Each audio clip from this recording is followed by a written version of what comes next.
नमस्तेस्तु भगवन् विश्वेश्वराय महादेवाय त्र्यम्बकाय त्रिपुरान्तकाय त्रिकाग्निकालाय कालाग्निरुद्राय नीलकण्ठाय मृत्युञ्जयाय सर्वेश्वराय सदाशिवाय श्रीमान् महादेवाय नमः।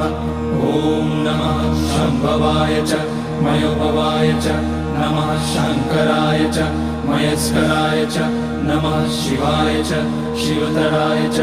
ॐ त्र्यम्बकं यजामहे सुगन्धिं पुष्टिवर्धनम् उर्वारुकमिव बन्धनान् मृत्योर्मुक्ष्यमामृतात्। नागेन्द्रहाराय त्रिलोचनाय भस्माङ्गराय